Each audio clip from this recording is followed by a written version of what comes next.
Insulation isn't just about comfort, it's a cornerstone of a well-functioning and efficient home. It's about protecting your home from the elements, shielding it from harsh weather conditions, both hot and cold. It's about saving money on your energy bills, putting more of your hard-earned cash back in your pocket each month. And it's about ensuring a healthy living space for you and your family, providing clean and breathable air. The right insulation keeps energy bills low, maintaining a consistent and comfortable temperature inside your home. It also prevents moisture problems, guarding against mold growth and potential water damage. Ultimately, good insulation makes your home last longer, protecting your investment for years to come. But get it wrong, and you risk high costs associated with energy waste and potential repairs. You also risk poor air quality, which can lead to health problems and discomfort. And in severe cases, incorrect insulation can even lead to structural damage to your home. Many homeowners are understandably confused by terms like open-cell spray foam and also closed-cell spray foam and how they differ in application and performance. It's important to understand that these are very different products with distinct properties. Choosing the wrong one is like using the wrong tool for a job. You might force it, but it just won't work right and could even cause more problems down the line. Insulation impacts every part of your home system, working in conjunction with other elements. From energy efficiency to comfort, it plays a vital role in creating a healthy and enjoyable living environment. Good insulation means less strain on your heating and cooling systems, allowing them to operate more efficiently, ultimately saving you money over time and extending the lifespan of your HVAC equipment. So let's break down open-cell spray foam and closed-cell spray foam. We'll discuss what they are, how they work to insulate your home, and where to use them for optimal performance. My goal is to give you the knowledge to make the right choice for your home and your specific needs. Let's get started on this journey to a more comfortable and energy-efficient home. So, when we talk about spray foam insulation, a common question arises: what's the real difference between open-cell and closed-cell foam? Understanding this difference is crucial for selecting the right insulation for your specific needs. Open-cell spray foam is characterized by its soft and spongy texture. It's quite pliable to the touch. This type of foam features tiny open bubbles that allow air to pass through, giving it that characteristic softness. Because of its structure, open-cell foam is particularly effective for soundproofing rooms and filling those hard-to-reach gaps and crevices in your home.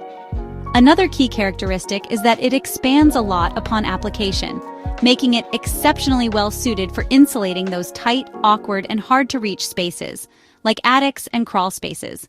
However, it's important to note that open-cell foam is vapor permeable, meaning moisture can pass through it relatively easily. Therefore, it doesn't function as a moisture barrier on its own. Closed-cell foam, on the other hand, presents a stark contrast. It's noticeably dense and rigid to the touch. The defining feature of closed-cell foam is that its cells are completely sealed, effectively trapping gas inside each cell. This characteristic contributes significantly to its superior insulation capabilities.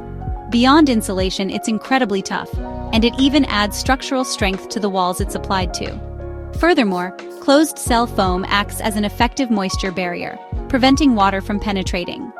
Due to its dense structure, closed-cell foam boasts a much higher R value per inch compared to open-cell options, ultimately meaning you can achieve better insulation performance even with a thinner layer of foam. This makes it particularly ideal for application in areas that are frequently prone to dampness and moisture issues, such as basements and crawl spaces, where moisture control is paramount. In short, to summarize the key differences, open-cell foam is flexible, expands greatly, and excels at sound dampening, while closed-cell foam is strong and rigid, provides superior insulation, and effectively blocks moisture. Understanding these fundamental characteristics is absolutely key to making the most informed and appropriate choice for your insulation project. When it comes to spray foam insulation, understanding the differences between open-cell and closed-cell varieties is crucial. Let's take a closer look and compare them side by side to help you make an informed decision. Closed-cell foam definitely wins when we talk about R value. It boasts about R6 to R7 per inch, offering superior thermal resistance compared to open-cell, which typically ranges from R3.5 to R4. This difference can significantly impact your energy savings. If you're dealing with a tight space and need maximum insulation performance, closed-cell is undoubtedly the answer. Its higher R value in a smaller thickness makes it ideal for areas where space is limited.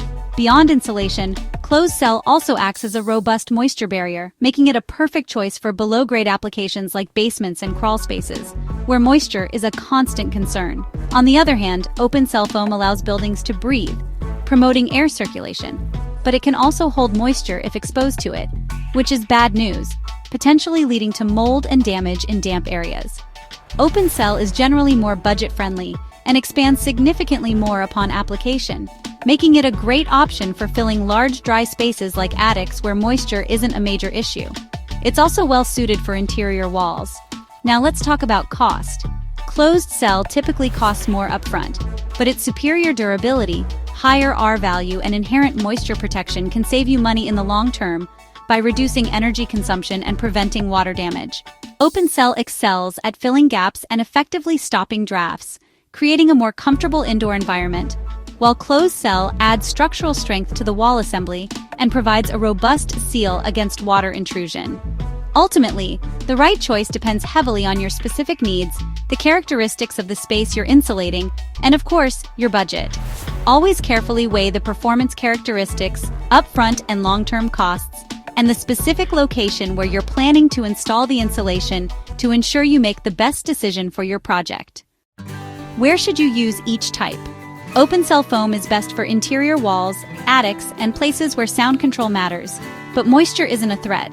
It's perfect for quiet zones, between bedrooms, offices, or around bathrooms. Its expansion seals air leaks, boosting energy efficiency. Never use open cell below grade or where water is a risk. Closed cell foam is your go-to for basements, crawl spaces, and anywhere that touches the ground. It creates a seamless moisture barrier and insulates in one step. It's also ideal for unvented attics, cathedral ceilings, and metal buildings. Closed cell protects against moisture, insulates in tight spaces, and even strengthens your structure. Match the foam to the job for best results. Let's bust some myths. Not all spray foam is the same. Using the wrong type can cause big problems. Closed cell foam doesn't trap moisture, it blocks it out when installed correctly. Modern closed cell foams use eco-friendly blowing agents and often include recycled materials. Proper insulation slashes energy use, making your home greener overall. The right choice depends on your project, climate, and budget. There's no one-size-fits-all. Don't guess, talk to a professional insulation contractor. They'll assess your home, explain your options, and help you make a smart investment. Get an energy audit and ask questions. Make sure your insulation is done right the first time. Your home deserves it.